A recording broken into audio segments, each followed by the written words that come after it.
Great. So I just, for those of you who I didn't meet before, I always like to give a little context. Most people aren't actually familiar with Alberta Ecotrust, so it's always good to give a tiny bit of context. We have been in the ecosystem here in Alberta for about 30 years, supporting environmental action through primarily resourcing it as a foundation. We also have a lot of experience working with big industry on how to sort of address these big environmental problems. So we've been around for a long time. Without giving you the whole story of our existence and what we do, we are actually taking on some new initiatives here in Alberta to support emissions neutral building construction. And so when we talk about that, we're talking about how we get to build to higher performance construction for all types of buildings, including schools and universities, and also how we would do renovation work related to that, or deep energy retrofits as they're known. And so we're working in that field. I wanted to provide you updates on two different programs, and what I'll do is I'll actually talk about the first one in which is not the Emissions Neutral Building Information Exchange, is actually something called the Retrofit Accelerator. I'll give you a bit of an update on that one. It's quite informal, so I don't have any slides because things are very dynamic right now. But for those of you who are not aware, the federal government just released about $200 million, or is about to release $200 million in support for Canadian organizations, entities to figure out how to do deep energy retrofits on buildings. And the way they've done that is they've selected 11 organizations from across Canada to provide support for doing this type of work. So it's not actually the money to do the work, it's more about the wraparound services that support people in understanding how to do a deep energy retrofit, how they would assess perhaps a portfolio of buildings for opportunities, actually helping them do that analysis, and then figure out how they would align that need with their current budget reality, how they actually do renewal in their buildings, and what types of grants are available or financing opportunities. So the idea is that these 11 organizations that have been selected across Canada will provide those support services to folks who are interested in doing deep energy retrofit work and understanding how they would, access that financing, access those grants, prioritize their workflows for those types of work, and sort of work through that process. I can't say too much because the funding agreements are all being negotiated across Canada right now. But you will very likely sort of see formal announcements of who those centers of excellence are that are doing that retrofit assistance across Canada. I can tell you there will be one in Alberta, and they will be helping all institutional, commercial, residential, multifamily residential buildings to do this work. So just keep that in mind. We'll be able to share some more information through Donald once that's running. But if for those of you who are in organizations who are trying to figure out how to decarbonize your building stock through deep retrofits, this would be a great place to come and talk. Yeah, it's a really brief update on that, just that it's coming. I suspect there will be more. Very likely there will be more than one place to get the support. The 11 organizations are not, I don't think they're each in one province. I might be wrong. We'll find out. I don't even know who they all are. I suspect there's some that are broadly reaching across Canada as well. So there might be, one for K-12 schools and one that's Alberta wide, right?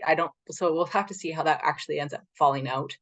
Or one for colleges. I know that the Association of Colleges, Canadian colleges, I'm sorry, I don't know their full name, but they applied. So I don't know if they received it or not, but I know they applied, right? So there may be additional support coming through those channels for that.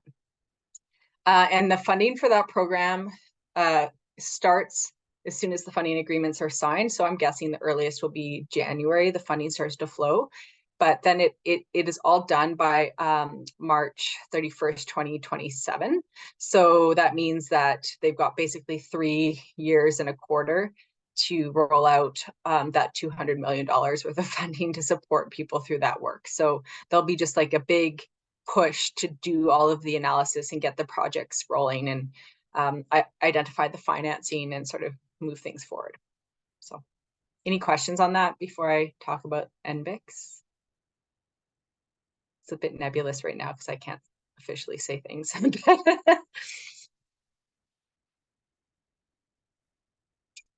Okay, so I'll move on to NBICS. So NBICS is an initiative that we've partnered with the City of Edmonton and Calgary. They've provided funding for this initiative to support knowledge sharing around emissions neutral buildings. So if you happen to be building emissions neutral buildings, or retrofitting even, we're covering both retrofits and new construction, and you want to learn about how to do it, you want to share that knowledge. If you're anyone in the building ecosystem, so you could be a framer or a plumber, or you could be a city policy planner or a building operator, right? It could be sort of anyone in that sort of whole realm.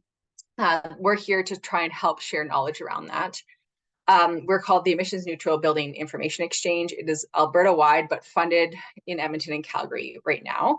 So that's one of the things I should mention, is that everything online will be accessible across Alberta and relevant across Alberta for different climate zones, but we can't necessarily travel to Red Deer right now to run a session or training information session. We're hoping for federal funding to support that across the province, and actually we're putting in a provincial ask as well. So hopefully that comes and we can talk with all the remote communities, or even not so remote places like Red Deer. We spent a lot of time talking to industry in Edmonton and Calgary about what this needed to be. We actually did a series of events between January and June in 2023 to gather knowledge around what the exchange could be and what the barriers are that industry is seeing. And that provided the impetus for our action plan of work, and gave essentially greenlit Calgary to provide the funding. So we've got $1.7 million from the City of Edmonton and 1.4 from the City of Calgary. Hopefully we're just about to sign over the next 4 years to do this work. And really it's intended to be a sort of a free service, and to support everyone across Alberta through this knowledge sharing and transition. We are hoping to share work in, as I said, every type of building, from a single family home to a auditorium, the whole gamut of stuff, commercial, residential, everything, and retrofits and new construction. And we're working with everyone in the industry. So yeah, I mentioned this as well, but we just have some visuals around it. We know that the way we work with different groups is going to differ, right? So the way we have the types of discussions we have with the trades are going to be different than we're going to have with the developers around the barriers that they're seeing to implement this work. A barrier for a developer might be more financially motivated, whereas a trades might be just that they haven't been taught how to properly apply a certain type of error barrier, right, to a building when they're installing things. So the ways that we help break down those barriers will differ depending on where the barrier sits and who the audiences we're working with. We're going to be working, this is going to be really two things. It's going to be an industry-led initiative. So these are the barriers that industry is running into is what we're going to help address. And so we've got an industry-led governance committee, executive advisory committee that's going to be supporting the work. They have been selected. The first term of those individuals has been selected, and they're going to be supporting the work throughout the next 2 years. And then we'll be, refreshing that advisory committee. But really it's about them telling us why we're not quite there yet in building all these buildings. We are going to be, I think the other things that are important to share on this list, I won't go through them all, but really we're hoping to not duplicate existing work. So there's a lot of industry players in Alberta that are already doing bits and pieces of this. So we want to amplify. If you're already doing a training session on something related to emissions neutral buildings, give us a call. We'll put it on our events calendar. If you need some funding for it, we'll provide some funding for it. If you need us to help advertise it, we can do that as well. If it's something that, so that's a big piece of it, is that we're trying to sort of amplify that work and partner with other organizations. So that's why we've had so many fantastic calls with Donald. We know that, you already exist. And so we don't want to invent something that already exists. And so we'd rather just figure out how to work with other groups like yourself. We aren't going to be a lobby group. I think that's one thing that we like to clarify with people. We're going to gather information from the industry. So let's look at the hundreds of, well, I don't know if it's hundreds. I'm still working on a study to figure that out, but lots of net zero buildings that already exist in Alberta. Figure out what's worked, what hasn't worked. Let's share that information. Let's talk about the industry experts that are already building these buildings, so as to showcase that this work does happen here and it can happen here.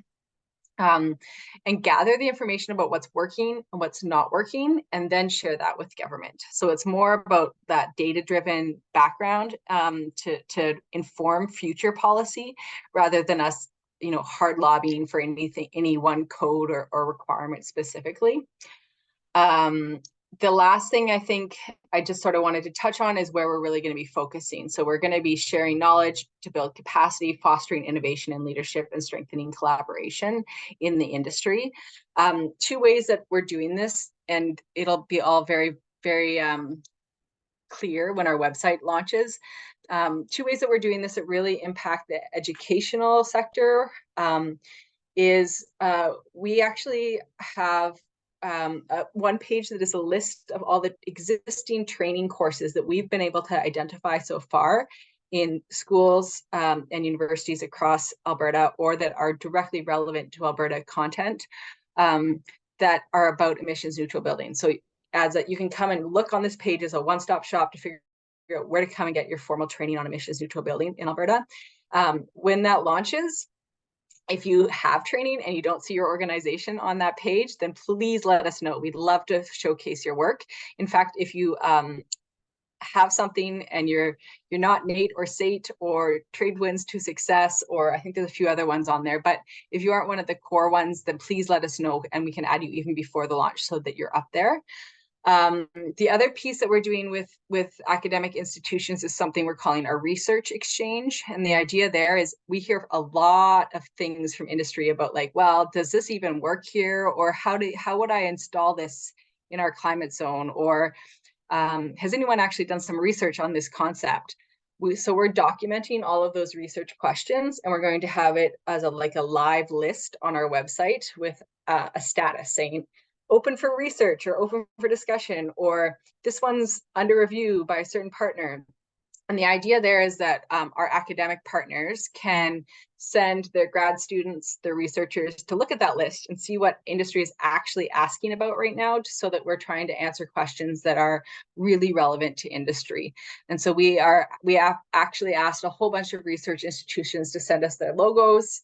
I think we might have sent requests to some of you. If you're interested, you basically sign a letter saying we're interested in supporting this research if it ends up being relevant to what some of our researchers.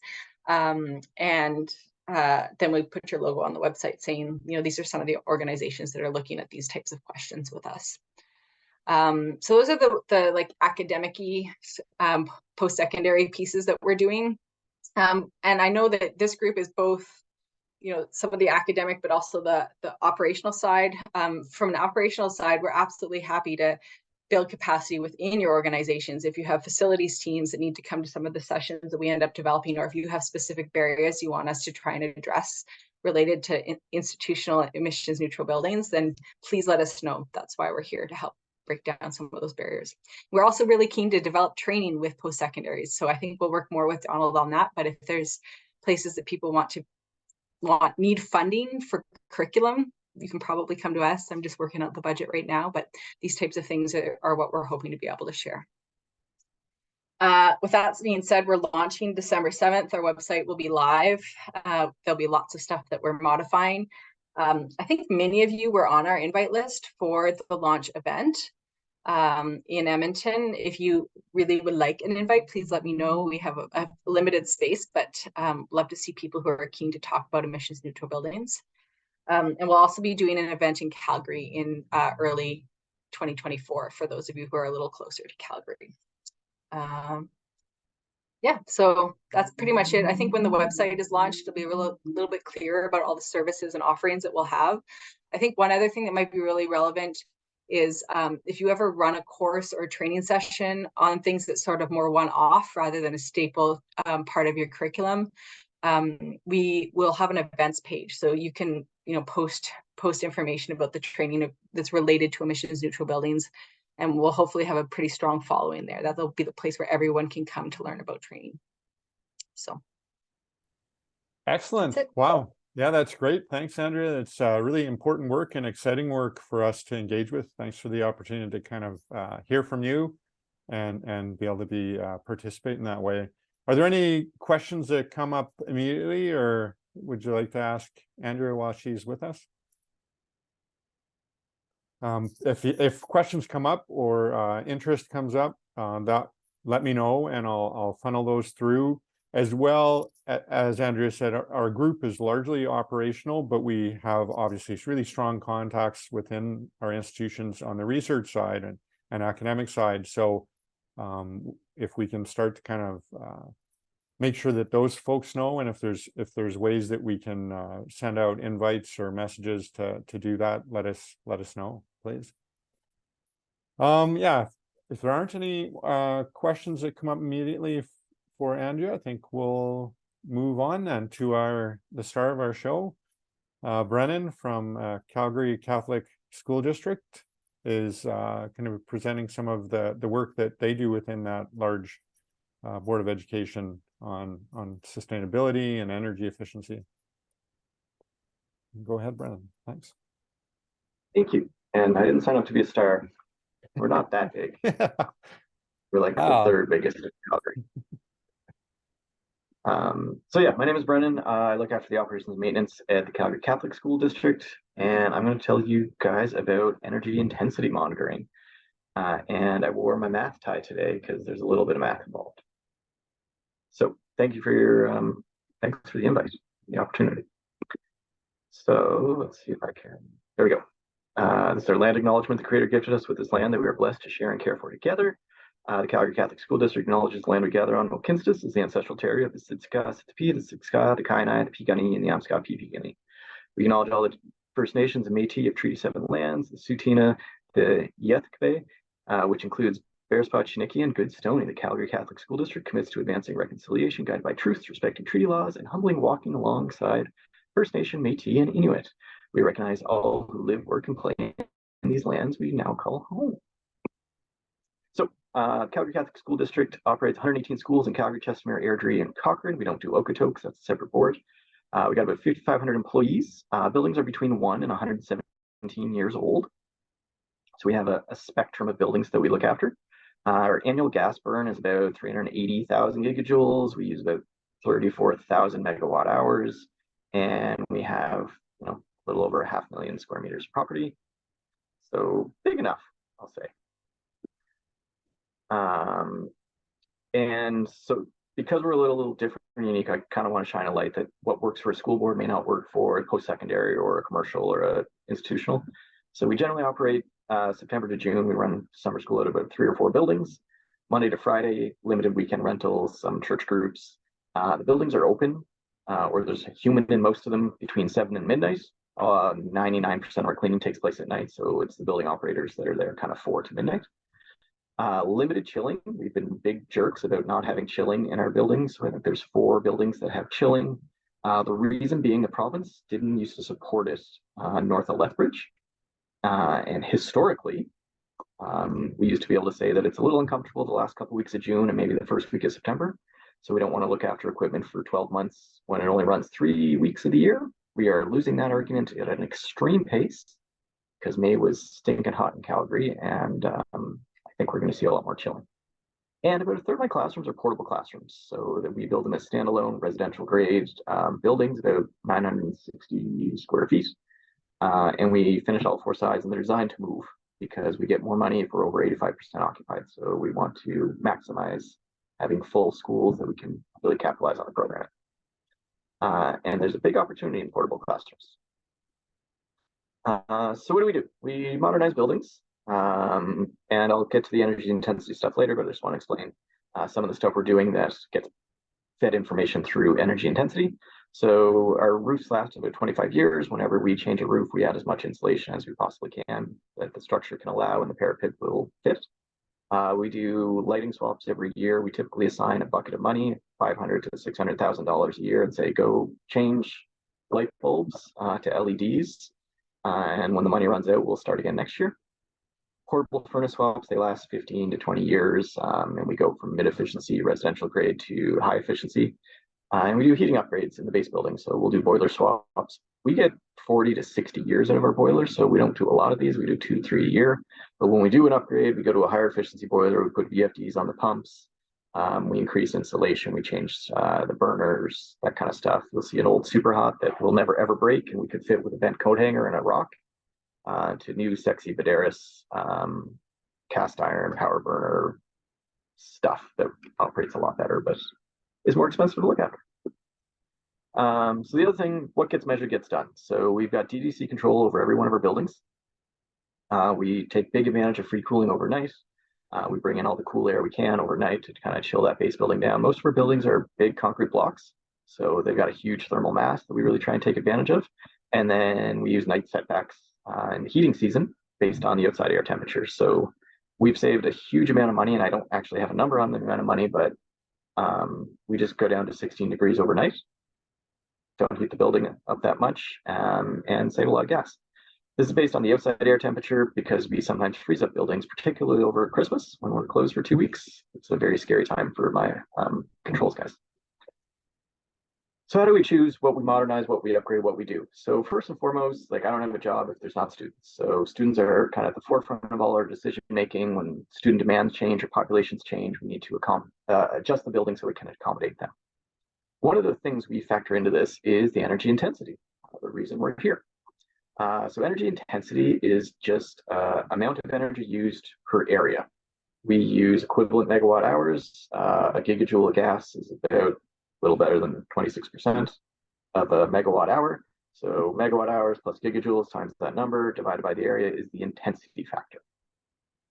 So this intensity factor we use to kind of not necessarily dictate, but if it's between 1 and 2 and 1 is very low and 1 is fairly efficient, or 1 not very efficient, we'll choose the not efficient one. And then we can also use this factor because it's year to year and the buildings are in like conditions. We can use this to kind of demonstrate that we have had some big upgrade changes.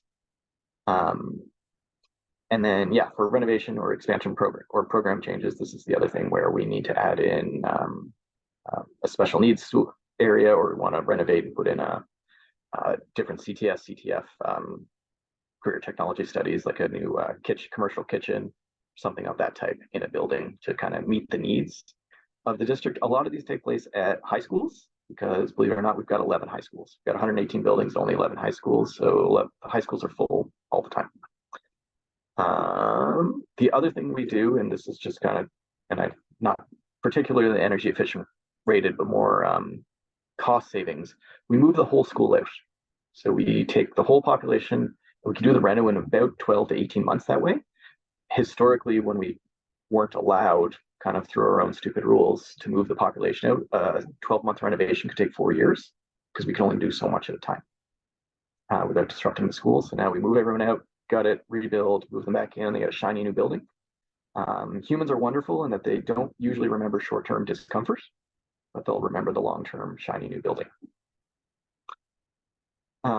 So as I said, energy intensity, it's energy use per area, and it highlights the outliers. So a lot of our buildings, again, because we're cheap, we will build the same building twice.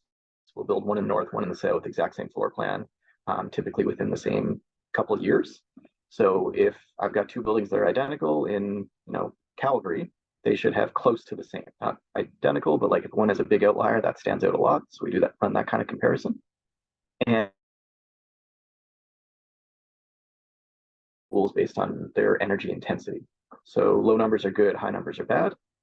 St. Francis, sorry, yeah, that's right. St. Francis, we modernized. That took 3 years because it's a high school and I don't have room to move anybody. So in 2016, it was our 60th most efficient building. In 2018, when we completed the renovation, it was the 8th most efficient building. St. Mark, similar, took only a year because that's K to 6. In 2020, before the renovation, it was 66th most efficient. After, it's 13th. And some of this is just the organization of the building too. Like, we can't change the layout. We're not building a new building. We're just upgrading. So if any of these shot to the top of the list, I'd be very surprised. And then St. Teresa is a wonderful example. It was 118th. It was kind of a terrible building. that moved up to 19th, which is a lot better. And a lot of that is kind of the efficiency of the building. Like a big square box is going to be the most energy efficient. Well, a sphere would be the most energy efficient. I don't have any spheres though. So this building has a lot of kind of dangling wings. So that's kind of that priority there.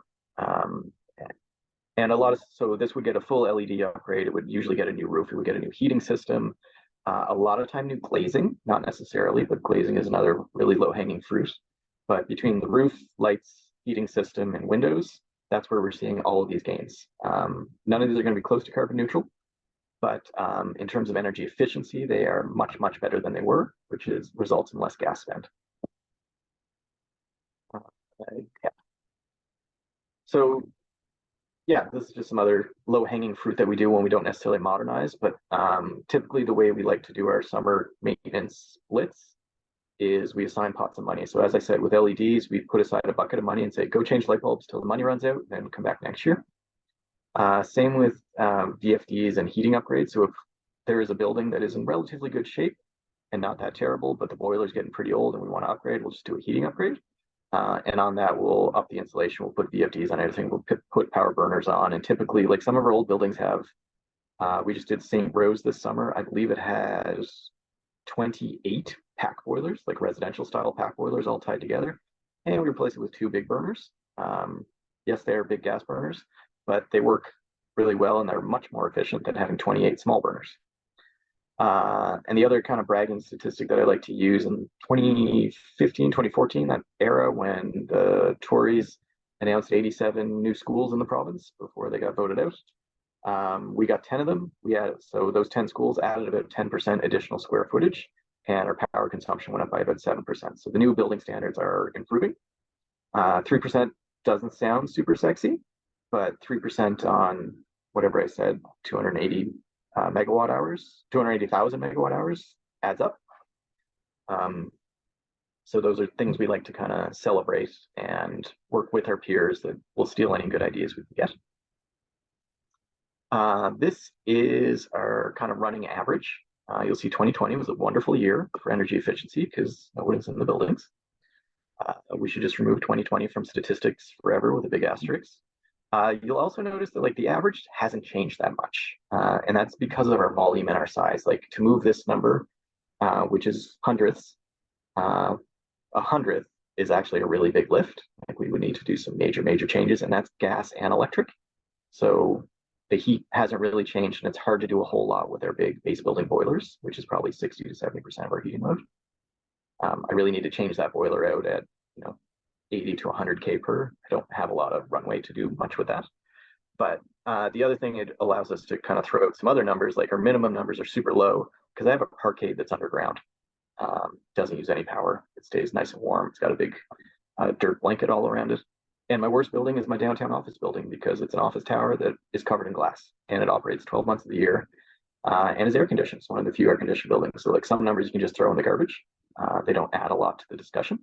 But especially buildings where there's twins or very similar buildings of a similar era, that it makes a really good comparison to see, is the building performing, is the building not performing? And this is just a summary. Like I've got a really super sexy spreadsheet with like 12 different tabs and 200, lots of lines that we just add to every year. We don't drill down on this just for capacity reasons month to month. We only use the annual kind of sum. Year over year, it should be pretty close.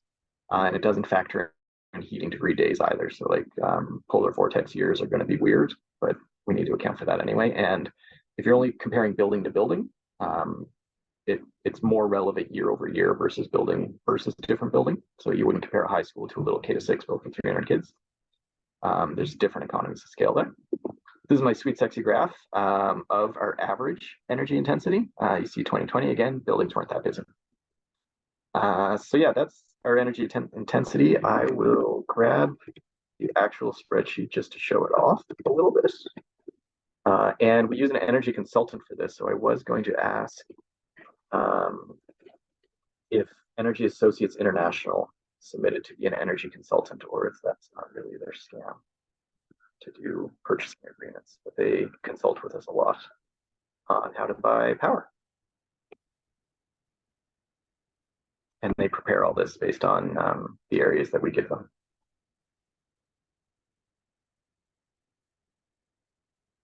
So this is kind of the annual summary. This is the summary page of all the schools. And you can see some of the schools like St. Martin de Porres.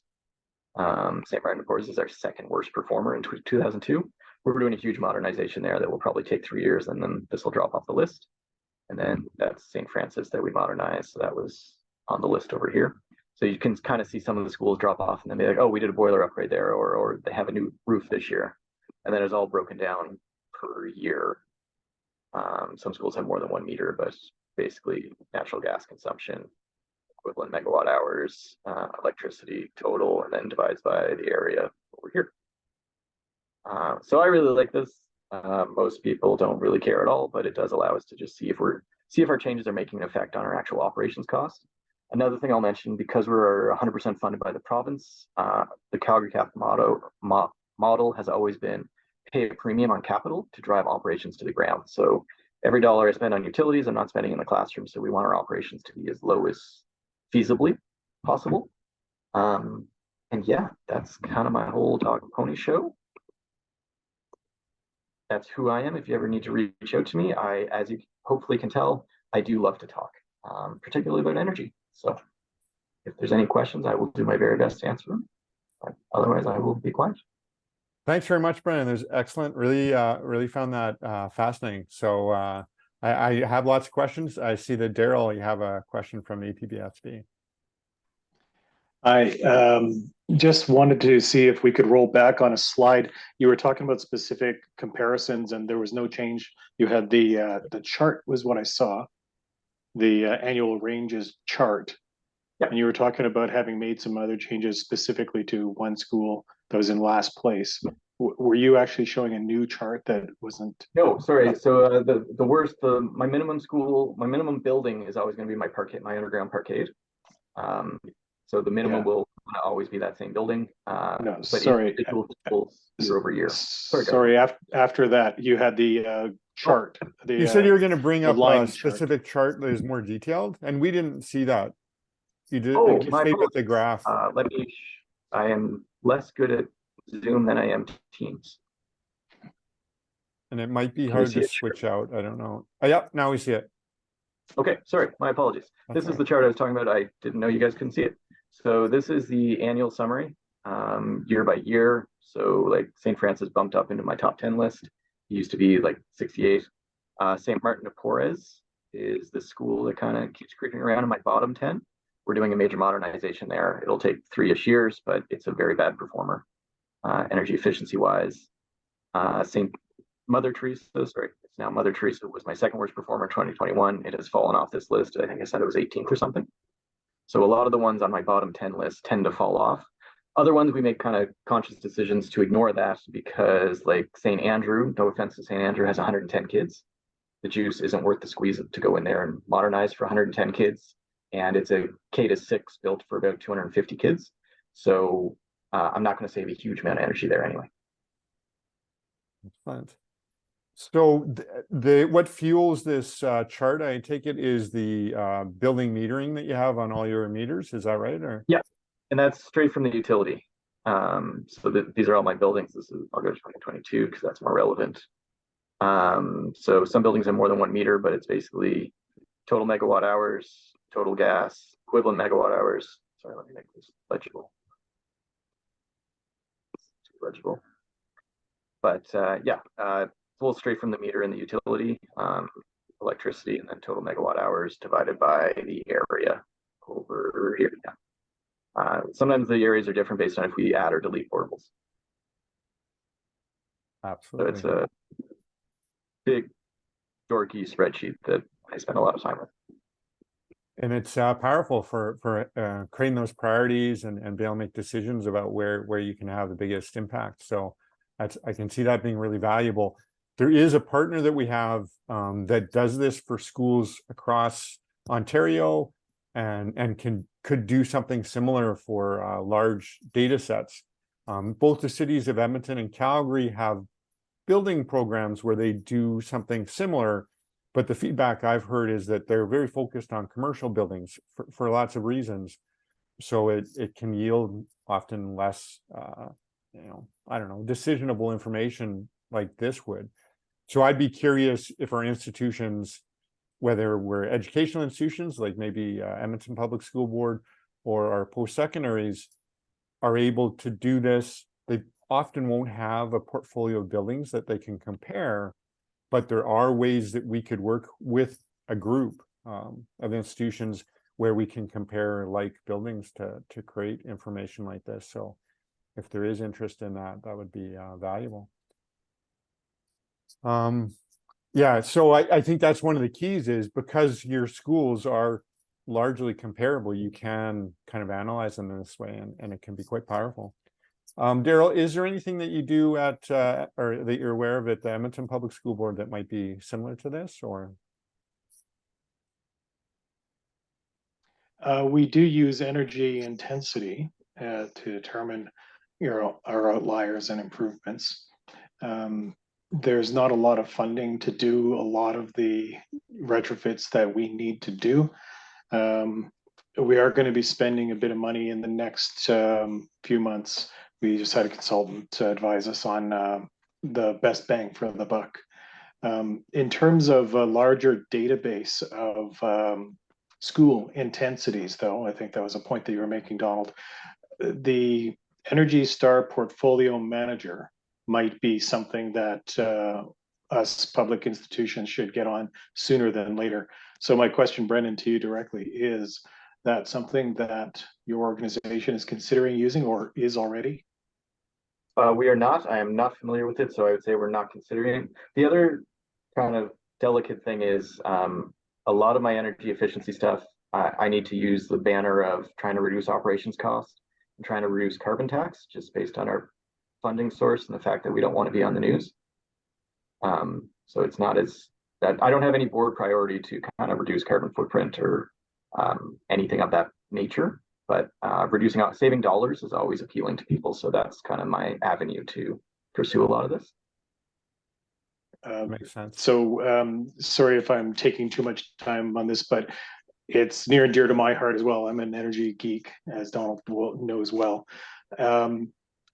Your biggest gas consumption is heating your buildings, and that's also your largest carbon footprint, correct? Correct. So is there any good financial argument or any way that you found to make the case for something like heat pumps or anything else that would decarbonize your? No is the short version of that answer. However, I am doing a science project currently with a school that's oriented really well to the north. So I got 2 east-west wings with 8 portables each. And half of them I'm going to put about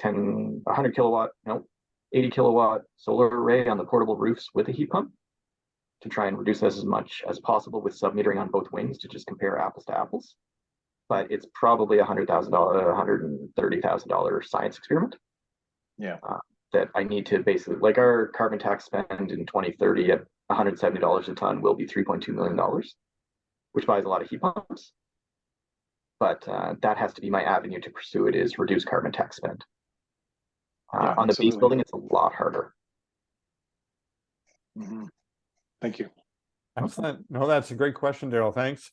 And I'm curious. I mean, that's a big number, the 3.2 million, like you said, and I'm sure that many institutions have similar. And I'm wondering if folks have actually calculated their potential carbon tax in 2030, because yeah, once we hit that $170 a ton, I mean, it's significant now, and I'm sure that it's material now for all our institutions, but it'll become quite acute then. Excellent questions. Thanks, Daryl, very much. I think that was great. Does anybody else have questions they'd like to ask? I've asked a couple. What I'd like to go ahead and do now, we have a bit of time, is to send. Sorry, go ahead. Yeah. Sorry. I guess just a question just on this idea of your annual budget, Brennan. So do you have any sort of like green revolving fund so that any savings that you're seeing is being reinvested? And I have a feeling no, but just curious if that ever comes up. No, it does come up, and they are extremely kind. Typically, the utility budget is always held harmless from the operations budget, just because the way we purchase gas, 50% of it's hedged, 50% of it is spot market. So we have to pay for gas regardless. So it's always kept in a separate bucket. However, they have been extremely generous when I save a bunch of money on the utility side. Sometimes I get a money bomb. Part of that reason is in July and August, when we're close to the end of our financial year, everybody else is left and Brennan is still there to spend money, and I'm quite good at spending money quickly. So they don't have other avenues necessarily to spend it on, but I'll always spend it on something that kind of reduces my overall cost. But we want to keep it. I don't want to own the utility budget anyway, because in case another war breaks out and I have a lot of exposure to the spot market, I can get quite fleeced, and I don't want the money to flow out of operations. Thanks, Brennan. No problem. Excellent question. No, I appreciate that. And I'm curious too, other institutions, have they been able to set aside some type of a green fund to use to invest to reduce operations cost? It's certainly a concept that can help, but it is often very hard to keep that funding set aside, because the academic side of the house is rightly a high priority. So it can be difficult. I was hoping we have a bit of time to give folks a chance, and we've got a pretty good sized group, to send us into some breakout rooms to be able to have some conversations and kind of just quickly go around, you know, and talk about maybe some of the things going on, whether it's what we've talked about this morning, or if you have priorities that you're thinking about specifically for your institution. So I will send you guys to that right away, and we'll give you 10 or, yeah, I understand if you have to go, but I appreciate that this is also kind of a valuable part of the meeting as well. So if you can participate, it's greatly appreciated. So I'll send you now.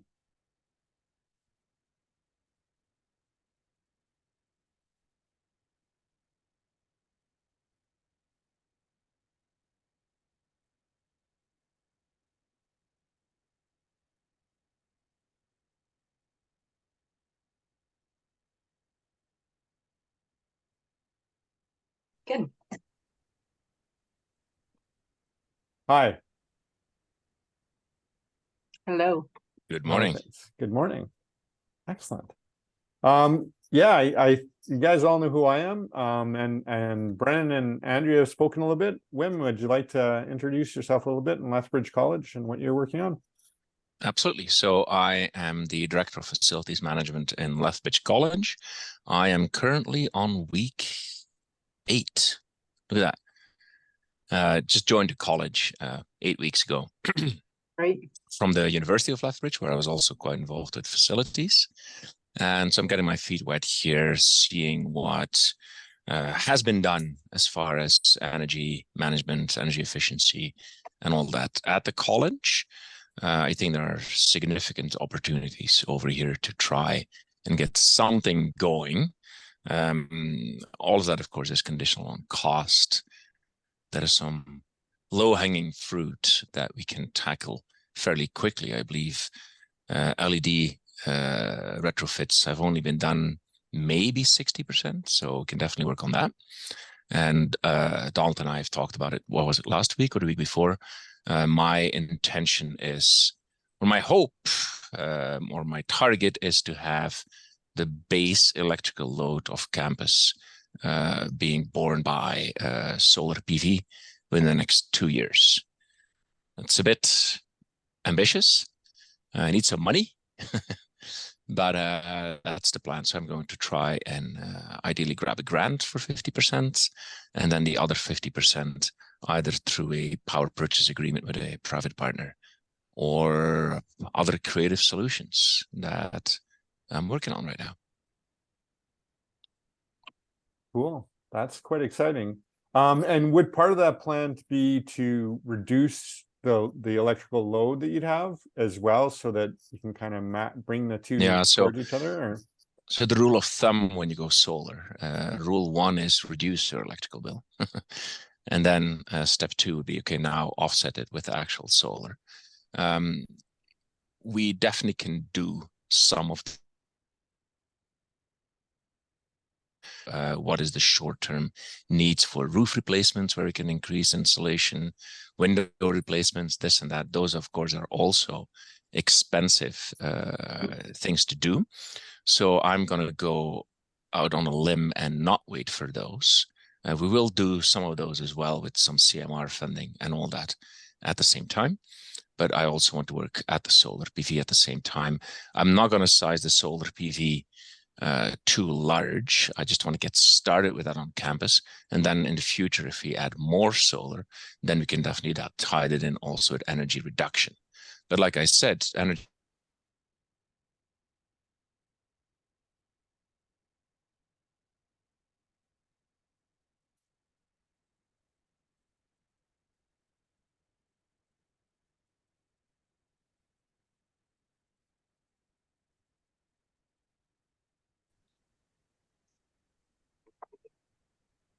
Yeah, we have some frustrations with solar on campus just because we're limited to the 105% annual consumption. But like roofs or football fields, so I could fill them up if I could somehow network my buildings together in a co-op. And also, like, I don't use any power July and August. Not no power, but like it's a 9% reduction for July and August. So how much PV did you have again? Very little. Let me under 150 kilowatts, I would say. Okay, so the base load for Lethbridge College is just north of a megawatt. So it's like 1.2. So ideally, because with many of the grants, you're actually not allowed to export. It's quote unquote own use only.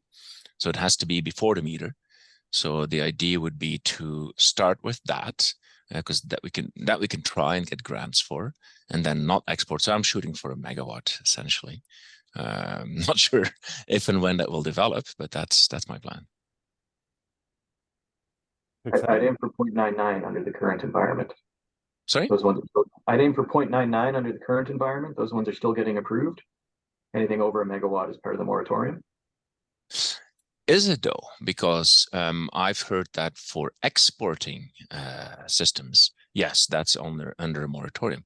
If it's own use only, my understanding is, regardless of size, if you plan to use it all, it's not part of the moratorium. I could be wrong there. I'd have to look into that because I don't know how you still have to be grid tied for night.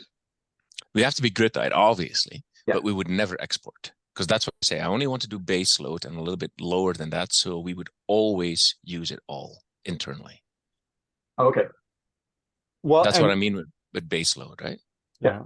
And the potential could be, and this, could be an interesting aspect of it, is to pair it with some battery storage. Hard to make that math work. That's expensive. That'd be fun, because then you can participate with your battery. You can participate in demand response and all that fun stuff.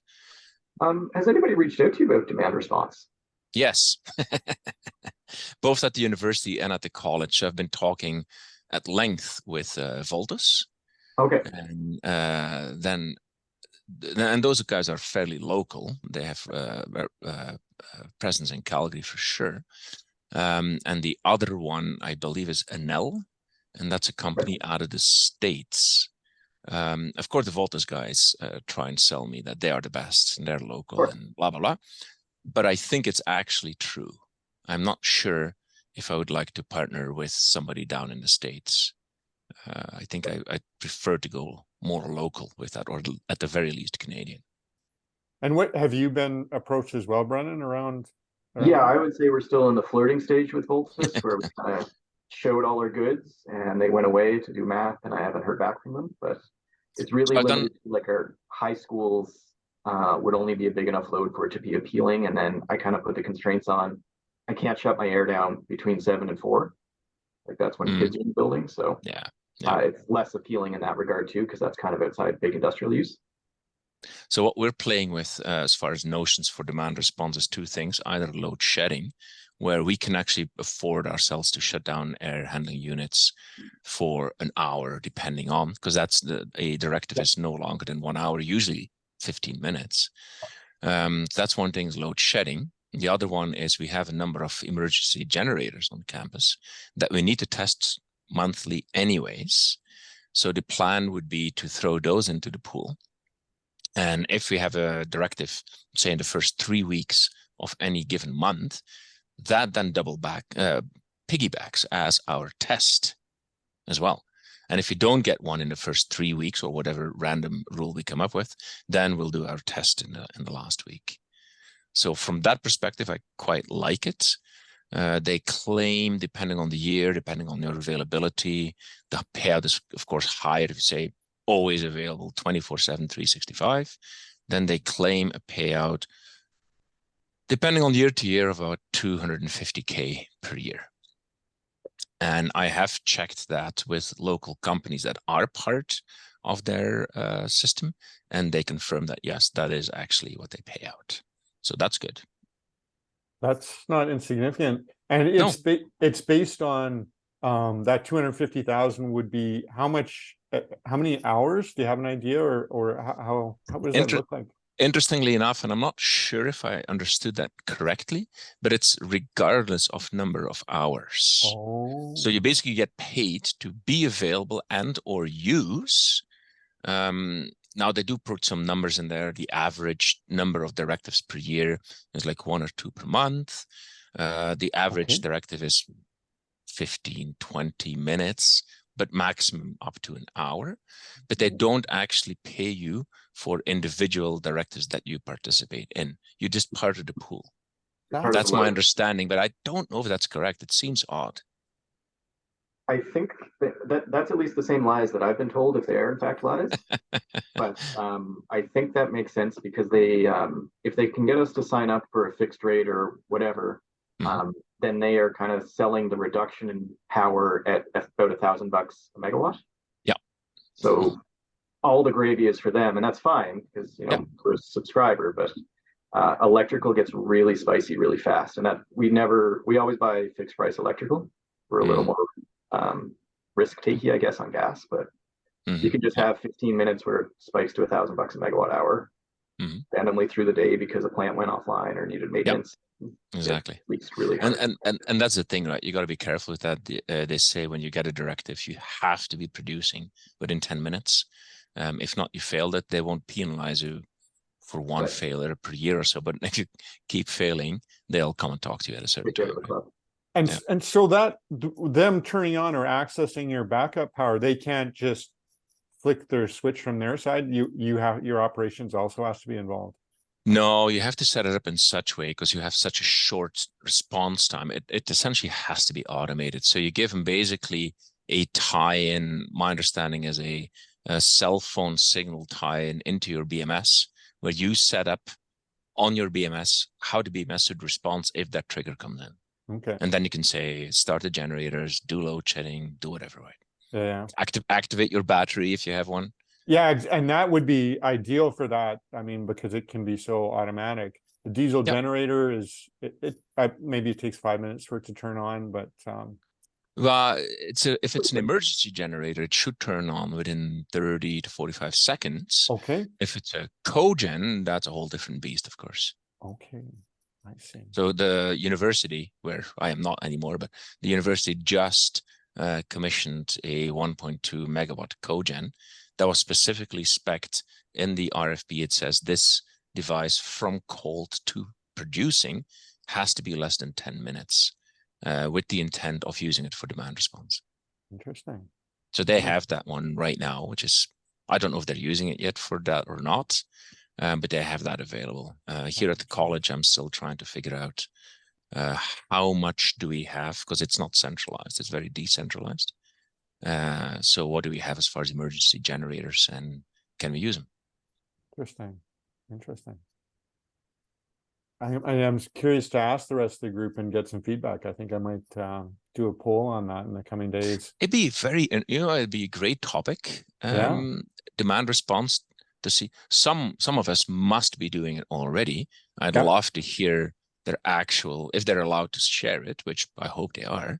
I'd love to hear what they have to say, and does it work, or is it more of a pain? Obviously, you have to reprogram parts of your BMS, but it'd be interesting to see how is it actually working out in the field.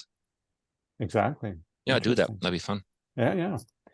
I think that it's probably time for us all to get back to the central group. So I'm going to end this meeting, and I'll be doing the rest for everybody else. We'll see you back in a few minutes.